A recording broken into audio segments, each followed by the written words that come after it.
이 시간 하나님의 전에 예배드리러 나오신 여러분들 진심으로 축복하고 환영합니다. 우리 인사합시다. 축복하고 환영합니다. 모든 것이 은혜입니다. 정말 은혜로 우리가 오늘 또 그토록 기다렸던 단비를 맞이하게 되었습니다. 주신 말씀을 통하여서 하나님과의 숨바꼭질이라는 제목으로 은혜를 나누고자 합니다. 여러분 혹시 지난 주일날 어떤 말씀을 우리가 나누었는지 기억이 나시는지요? 어제 일도 잘 기억을 하지 못하는데 일주일 전의 일을 기억하려고 그러면 참 쉽지 않을 것입니다. 인정받는 인생으로 살아갈 것인가, 사랑받은 인생으로 살 것인가 라는 제목으로 우리가 말씀을 나누면서 예수님의 광야 시험에 대하여서 우리가 묵상하였죠. 지난주 예배를 마치고 집으로 돌아가면서 또는 이제 삶의 자리에서 혹시 이런 생각을 해보셨는지 모르겠습니다. 왜 내가 이렇게 다른 사람들의 눈치를 보면서 살아야 될까? 누군가 나를 칭찬하면 그렇게 기분이 좋은데 작은 말 한마디에 왜 이렇게 마음이 불편해질까? 내가 잘못했다는 것을 분명히 인지함에도 불구하고 나는 왜 잘못을 인정하지도 못하고 사과하지도 못할까? 누군가 나에게 괜찮아, 실수할 수도 있어. 그렇게 말을 해준다 할지라도 이상하게 우리는 실수한 사실보다는 그 실수로 인하여서 나의 치부가 드러난 것에 대하여서 견딜 수 없어 하는 것이지요. 학생이 내가 시험을 잘 못 본 것이 문제인데 그것이 아니라 그 성적이 다른 사람에게와 부모님께 드러나는 것이 더 싫은 것이지요.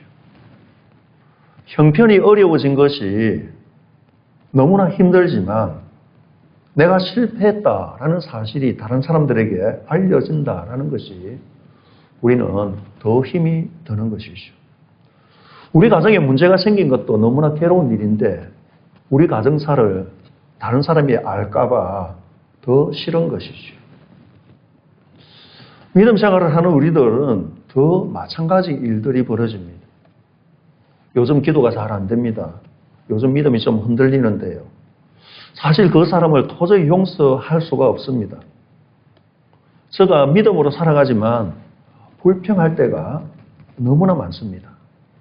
이런 말을 솔직하게 한다라는 것은 너무나 어려운 일입니다. 여러분들도 그러할진데 저는 목사이기에 이런 말을 한다는 것은 쉬운 일이 아닙니다. 부끄럽기 때문이고 자존심이 허락하지 않기 때문이죠. 그래서 우리는 괜찮은 척 하면서 자신을 포장합니다. 웃고 고개를 끄덕이고 아멘하고 은혜 받았습니다. 은혜 안에 살아갑니다. 이렇게 말하죠. 그런데 혼자 있는 순간에 내가 왜 이럴까? 왜 이렇게밖에 되지 않을까? 실질적으로 사람들이 나의 본 모습을 안다면 나를 그대로 인정해 줄 것인가? 이런 걱정에 쌓이게 되어집니다. 그런데 가만히 생각해 보면 우리는 우리의 잘못, 치부를 숨기는 것이 아니라 우리 자신을 숨길 때가 훨씬 더 많다라는 것입니다. 우리는 지난주 말씀을 통하여서 인정받기 위하여서 살아가는 것이 아니라 사랑받은 인생으로 살아야 된다라는 말씀을 나누었습니다. 오늘 우리는 그 자리에서 한 걸음 더 나아가기를 원합니다. 도대체 우리는 왜 이렇게 인정받으려 하는 것일까요? 왜 우리는 끊임없이 나를 증명하려고 하는 것일까요? 왜 사람들에게 좋은 사람으로 보이려고 그토록 애를 써야 하는 것일까요? 왜 실패를 숨기고 약함을 숨기고 상처를 포장하며 살아가야 하는 것일까요? 오늘 본문은 바로 그 인간의 적나라한 모습이 에덴 동산에서부터 시작되어졌다라는 것을 우리들에게 보여줍니다. 창세기는 우리가 너무나 잘 아는 이야기이고 흥미로운 설교들이 정말 많이 선포되어지는 성경의 한 부분이죠. 창세기 22장 25절 우리가 읽지는 않았지만 죄가 들어오기 전에 인간을 이렇게 표현합니다. 아담과 그의 아내 두 사람이 벌거벗었으나 부끄러워하지 아니하니라. 벌거벗었는데 부끄러워하지 않았다. 왜 그럴까요? 부부이기 때문에 그런 것일까요? 아닙니다. 이들이 부끄러워하지 않았다라는 것은 하나님 앞에서 숨길 것이 없었기 때문이죠. 서로에게 숨길 것이 없었기 때문이죠. 자기 자신에게도 숨길 것이 없었기 때문입니다. 그런데 이제 3장에서 죄가 들어오게 되어지죠. 우리가 잘 아는 대로 사탄의 꼬임에, 뱀의 꼬임에 넘어가게 되어집니다. 하나님의 말씀보다 사탄의 이야기를 더 신뢰하게 되어짐으로부터 문제는 시작되어진 것입니다. 하나님이 정말 그렇게 말씀하셨느냐? 그 이야기에 유혹되어져서 결국 아담과 하와는 하나님을 신뢰하지 않는 자리에까지 나아갑니다. 그리고 스스로 선악을 판단하는 자리로 옮겨가는 것이죠. 그 결과가 7절에서 드러나게 되어지는데요. 이에 그들의 눈이 밝아져 자기들이 벗은 줄을 알고 무화과나무 잎을 엮어 치마로 삼았더라. 너무나 놀라운 것은 눈이 밝아졌는데 처음 보게 되어지는 것이 하나님의 영광, 하나님의 존재가 아니었다라는 것이죠. 그들이 본 것은 자신들의 민낯이었습니다. 내가 벗었구나. 아유, 너무 부끄러운데 어떡하지? 죄가 들어오게 되어지자 인간의 시선이 서로에게서 그리고 하나님에게서 자기 자신에게로 전환되었다라는 것입니다. 그때로부터 인간은 자기 자신을 의식하기 시작하는 것이죠. 내가 어떻게 보일까? 다른 사람들이 나를 어떻게 생각할까? 나는 정말 다른 사람들이 보기에 괜찮은 사람인가? 이런 생각을 수도 없이 하게 되어집니다. 죄는 우리를 하나님에게서 멀어지게 하였을 뿐만 아니라 우리 자신을 갇히게 만드는 것이죠. 그래서 범죄한 아담과 하와가 처음 하는 일은 하나님께 달려가는 일이 아니었다라는 것이죠. 스스로를 가리는 일을 가장 먼저 하게 되어지는데 무화과나무 잎을 엮어서 치마를 만드는 것이죠. 그들의 수치를 가리는 일입니다. 좀 그렇기는 하지만 그래도 이 나뭇잎으로 치마를 만들어 엮어 입었으니 이 정도면 괜찮아 보이겠지라고 생각합니다. 사실은 이것이 오늘 우리들의 모습과 별 다르지 않다라는 것이 우리가 가지고 있는 한계일지도 모르겠습니다. 어떤 사람에게는 무화과나무 잎이 성공일 수 있는 것이죠. 그래도 내가 이만큼 이루었으니까 나의 수치는 가려졌다라고 생각하죠. 어떤 사람에게는 돈이 무화과 잎이 되어지고 어떤 사람에게는 자녀가 무화과나무 잎이 되어집니다. 어떤 사람에게는 직업과 직함이죠. 어떤 사람에게는 외모이고 지식이고 학벌일 수 있습니다. 믿음으로 살아가는 우리들에게는 더 교묘한 무화과나무 잎이 있는데요. 나는 그래도 예배에 빠짐없이 참석하고 있습니다. 나는 그래도 적어도 헌신하고 봉사합니다. 나는 그래도 성경을 열심히 읽습니다. 물론 이것이 나쁘다라는 의미가 아닙니다. 문제는 이 모든 것들이 어느 순간에 하나님 앞에서 나의 존재를 증명하는 도구가 되어진다라는 것입니다. 수도 없이 많은 수치가 하나님 앞에 드러나고 있음에도 불구하고 하나님, 나는 이것이 있기 때문에 적어도 나는 다른 사람들처럼 그렇게 수치스러운 존재가 아님을 감사합니다. 이렇게 생각하는 것이죠. 그런데 무화과나무 잎에는 치명적인 문제가 있습니다. 그것은 가릴 뿐이다 라는 것이죠. 근본적인 문제를 해결할 수 없다라는 것이죠.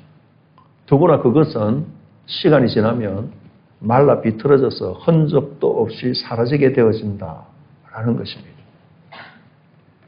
세상적 성공이 나의 수치를 해결해 줄 수 없습니다. 사람들의 칭찬이 나의 불안을 해결해 줄 수가 없고요.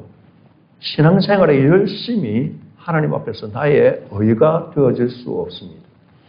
그래서 우리는 계속해서 더 가릴 것을 찾게 되어지는 것이죠.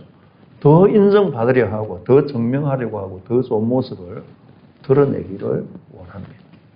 그러나 그럴수록 계속해서 한계는 오게 되어지고 나는 이전보다도 더 깊은 나무 사이로 숨어 들어가야 하는 것입니다.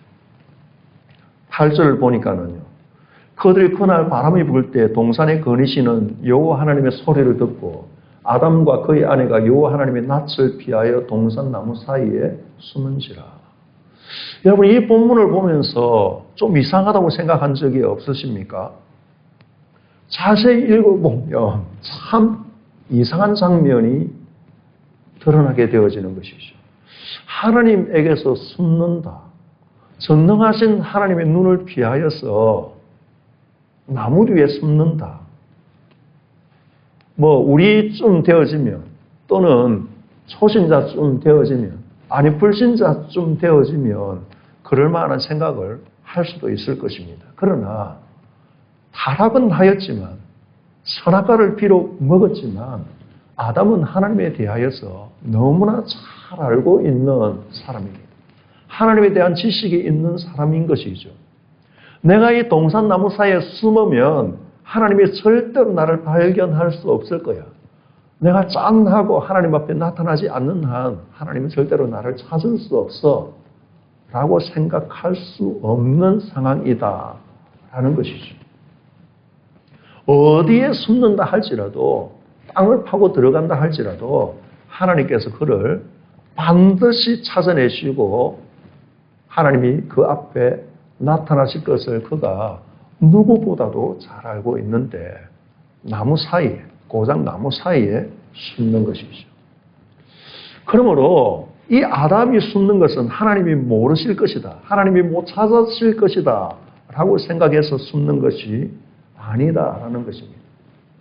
하나님이 자신을 다 알고 계시다라는 이 사실 앞에 너무나 두려웠기 때문입니다. 이것이 죄가 가지고 있는 무서움인 것이죠. 죄는 하나님을 모르게 만드는 것이 아니라 하나님이 나를 아시는 것을 두렵게 만들어버립니다. 그래서 우리조차 하나님을 피할 때가 있는 것이죠. 기도의 자리를 두려워하게 되어지고 말씀 읽는 것을 두려워하게 되어지고 예배의 자리를 피하게 되어지죠. 바쁨이라는 핑계를 가지고 하나님에게서 꽁꽁 숨어버리게 되어집니다. 왜 우리가 그렇게 살아가는 것일까요? 우리는 알고 있기 때문입니다. 하나님 앞에서 포장이 통하지 않기 때문이다 라는 것입니다. 사람 앞에서는 괜찮은 척 할 수 있지만 하나님 앞에서는 그럴 수 없다라는 것을 우리가 너무나 잘 알고 있기 때문인 것이죠. 그때에 말씀이 들려오는데 너가 어디 있느냐? 하나님이 말씀하시는 것이죠. 아담이 어디에 숨어 있는지를 몰라서 하나님께서 너가 어디 있느냐? 나타나 보아라 라고 말씀하시는 것이 아님을 아담도 알고 있고 우리도 알고 있습니다. 그런데 왜 하나님께서 아담아 내가 어디 있느냐? 라고 물으시는 것일까요? 그것은 아담이 스스로 하나님 앞으로 나오기를 원하시는 하나님의 마음이 드러나기 때문입니다. 아담아 도대체 너가 어디 있느냐? 너가 왜 나 앞에 나서지 못하고 숨어 있느냐? 지금 너가 도대체 어느 위치에 있느냐? 그래서 이 위치는 동산나무 사이를 말하는 위치가 아니라 하나님과의 관계적 위치를 물으시는 것이죠. 여기서 이제 하나님의 은혜의 놀라운 방향성이 제시되어집니다. 인간이 하나님을 찾은 것이 아니라는 것이죠. 인간은 두려워서 숨었습니다. 그런데 하나님이 인간을 찾으신 것이죠. 아담이 하나님 앞에 나아가서 하나님 잘못했습니다 라고 고백한 것이 아니라 하나님 어찌 해야 되겠습니까? 라고 질문한 것이 아니라 하나님께서 아담에게 찾아오시는 것이죠. 그래서 오늘 제목을 제가 하나님과의 숨바꼭질이다 이렇게 정해보았습니다. 조금 이상한 제목처럼 들리기도 하고 어쩌면 하나님께 불경건스러울 만큼 좀 이상한 제목처럼 들릴 수 있습니다. 어린아이와 부모 또는 할아버지 할머니와 숨바꼭질하는 경험들을 우리는 누구나 다 가지고 있습니다.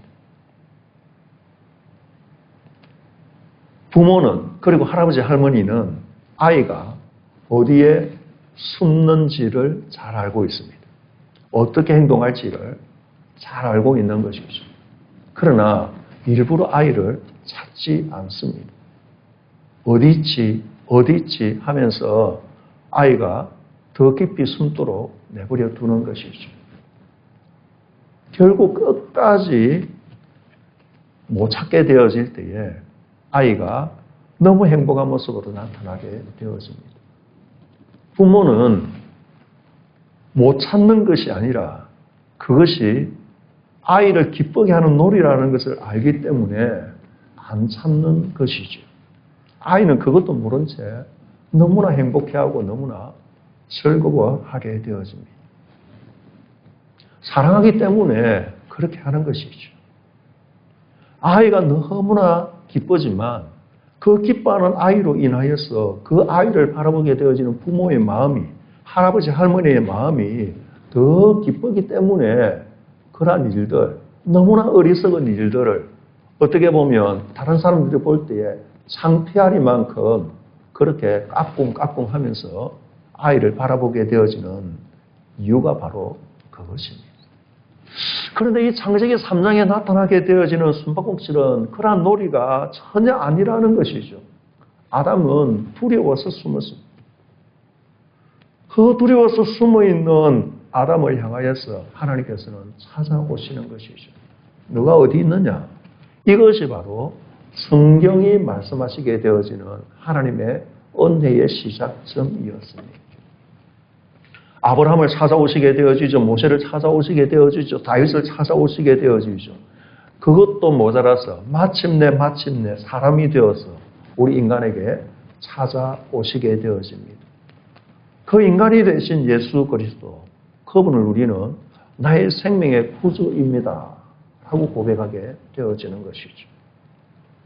하나님께서 그를 찾으시고 그렇게 찾아오심에도 불구하고 그 하나님 앞에 선 아담의 모습을 보면요. 10절에 이르되 내가 동산에서 하나님의 소리를 듣고 내가 벗었으므로 두려워하여 숨었나이다. 반복되어지는 말이 내가 라는 것이죠. 아담은 자기 상태를 설명하고 있습니다. 오늘 우리도 그런 것이죠. 잘못하였을 때에 제가 잘못했습니다 라고 말하기보다는 제가 그렇게 할 수밖에 없었던 이유가 이렇습니다 라고 설명을 시작하는 것입니다. 저 사람이 먼저 시작하였기 때문에 내가 이렇게 할 수밖에 없었습니다 라고 변명하게 되어지죠. 도저히 상황이 어찌할 수 없었습니다. 제가 원래는 그런 사람이 아닌데요. 형편이 그렇게 된 것을 어떡하겠습니까? 그렇게 이제 변명을 시작하는 것이죠. 왜 우리는 그렇게 변명하는 것일까요? 내가 잘못했다고 인정하게 되어지면, 수긍하게 되어지면 내 존재 자체가 무너질 것 같은 그런 두려움 때문인 것이죠. 그래서 우리는 잘못을 인정하기보다는 나 자신을 방어하는데 더 많은 힘을 쓰게 되어지는 것이죠. 죄의 흐름이다라는 것을 저는 이렇게 정의를 해보았습니다. 점점 더 밑으로 내려가게 되어지는데요. 1층 밑에 지하실이 있고 지하실 밑에 또 다른 층이 있습니다. 죄는 수치를 낳게 되어지죠. 수치스러우니까 두려움에 떨게 되어집니다. 두려움은 그 숨음을 드러내게 되어지고 숨게 되어질 때에 고립되어진다라는 것입니다. 고립되어진 사람이 자기 자신을 증명함으로 통하여서 그 고립에서 벗어나고자 그렇게 노력하지만은 문제가 해결되어지지 않는 것이죠. 숨고 고립되어져서 나는 괜찮은 사람입니다. 나는 실패자가 아닙니다. 나는 가치 있는 사람입니다. 그래서 고립된 상태에서 성과를 쌓고 인정받기를 원하고 자신을 포장하게 되어지지만 그 자리에 숨어서는 아무것도 할 수 없는 것이죠. 지난주에 우리가 나누었던 인정받으려는 인생의 깊은 씀뿌리가 바로 여기에 있다는 것입니다. 고립되어진 채 하나님과 소통하지 아니한 채 그 속에 숨어서 내가 내 인생의 주인이 되어져서 모든 문제를 해결하고자 하지만 이 문제가 해결되어지지 않습니다. 그런데 예수 그리스도께서 이 모든 흐름을 뒤집으신 것 아닙니까? 예수 그리스도께서 우리의 고립을 풀어주시기 위하여서 우리의 수치를 다 담당하시게 되어지죠. 에덴 동산에서 인간은 하나님의 얼굴을 피하였는데 예수님은 친히 인간이 되셔서 하나님의 얼굴을 우리들에게 보여주셨습니다. 에덴에서 인간은 두려움에 떨면서 벗은 것을 보고 숨게 되어지죠. 그러나 그 예수님이 모든 우리의 수치를 다 담당하시고 발가벗겨지신 채 십자가에 달려서 온갖 조롱과 수치와 무욕을 몸소 다 당하신 것이죠. 우리가 감추고 싶었던 그 모든 죄악을 주님께서 친히 100일 하에 모든 사람들에게 보여질 정도로 다 짊어지시고 그 고통 가운데 돌아가신 것이죠. 창세기 3장 21절은 이렇게 기록을 합니다. 여호와 하나님이 아담과 그의 아내를 위하여 가죽옷을 지어 입히시니라. 아마 이때쯤 되어지면 무화과 나무 잎이 말랐을 것입니다. 그 마른 무화과 나무 잎으로 만든 치마를 벗기시고 가죽옷을 입히시게 되어지죠. 여러분, 가죽옷이 만들어지기 위하여서는 분명히 짐승 한 마리가 죽어야 합니다. 어쩌면은 2마리가 죽었을 것입니다.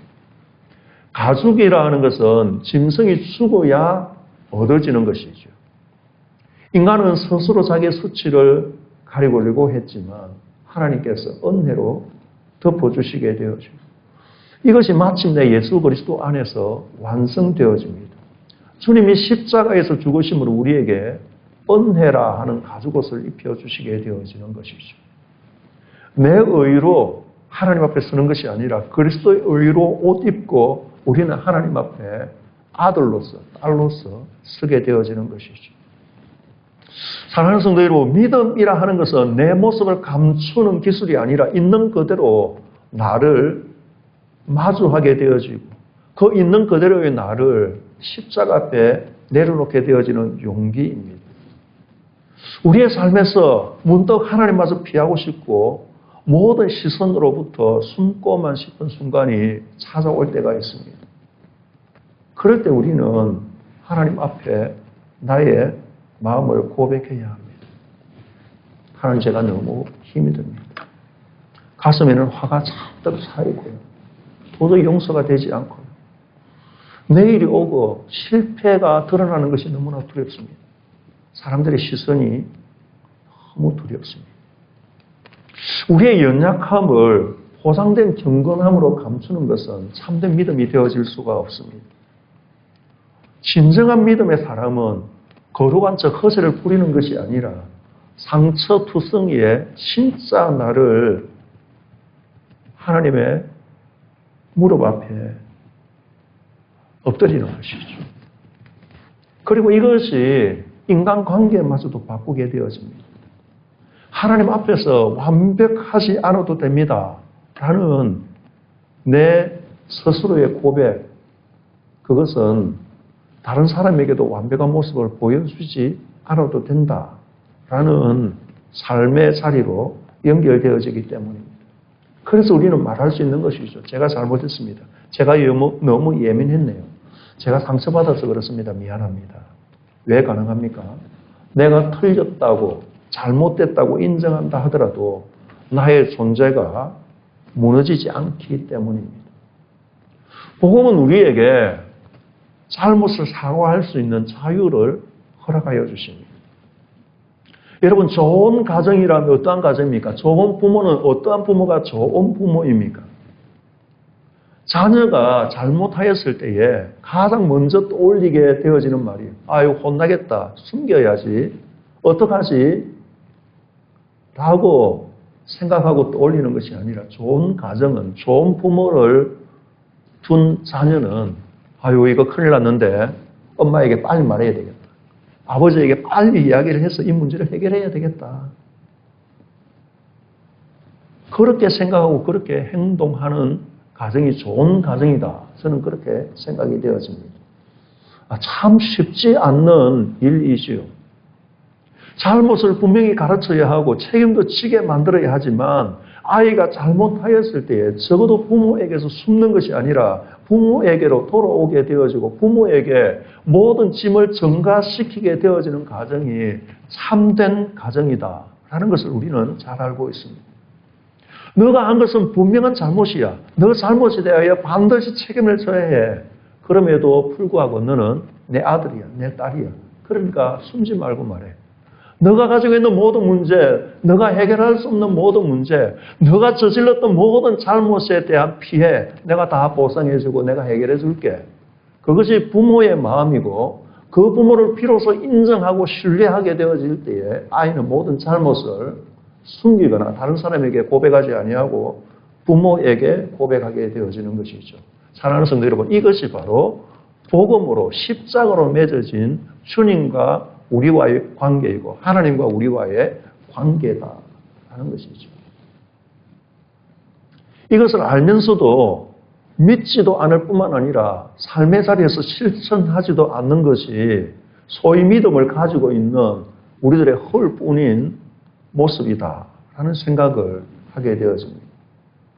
마찬가지로 교회가 완벽한 사람들의 전시장이 되어서는 안 되는 것이죠. 제가 요즘 기도가 잘 안 됩니다. 제가 용서가 잘 안 되거든요. 저도 사실 너무나 힘이 듭니다. 이런 말을 충분히 할 수 있는 대상이 한두 명쯤은 있는 교회가 올바른 교회겠지요. 그때 그 말을 들은 사람이 아유, 참으로 믿음이 없으시네요. 그렇게 말을 한다거나 판단하는 것이 아니라 아유, 권사님 그렇습니까? 집사님 그렇습니까? 저도 그럴 때가 있었는데요. 우리 같이 기도하면 좋겠습니다. 나도 그럴 때가 참 많았습니다. 도저히 내 힘으로 안 되던데요. 우리가 기도하면 하나님이 도와주실 것입니다. 그렇게 말할 수 있는 교회가 참된 교회일 것입니다. 왜냐하면 교회라는 것은 완벽한 사람들이 모인 전시장이 아니라 은혜가 필요한 사람들이 함께 손을 잡고 예수님을 바라보는 장소이기 때문입니다. 사랑하는 성도 여러분, 오늘 내가 지금 어디에 숨어 있습니까? 성공 뒤에 숨어 있습니까? 실패 뒤에 숨어 있습니까? 상처 뒤에 숨어 있습니까? 자존심 뒤에 숨어 있습니까? 바쁘다는 핑계 뒤에 숨어 있습니까? 혹은 열심히 섬기고 있는 신앙생활 뒤에 숨어 있습니까? 우리가 이 시간 하나님 앞에 예배를 드리고는 있지만 정작 나의 본 모습을, 나의 진짜 모습을 하나님 앞에 드러내고 있지 않는 것은 아닌지요. 하나님께서 우리들에게 물으시는 것이죠. 너가 어디 있느냐? 이것은 정죄하시기 위하여서 질문하시는 것이 아닙니다. 찾으시는 질문인 것이죠. 박 목사야 어디 있느냐? 너가 지금 나와의 관계에서 어느 위치에 있느냐? 왜 숨어 있느냐? 나와야 되지 않겠니? 우리는 평생을 무화과나무 잎을 엮으면서 살아갑니다. 더 성공받고 싶지요. 더 성공하고 싶지요. 더 인정받고 싶지요. 더 좋은 모습을 보여드리고 싶고 더 신앙적으로 보이고 싶고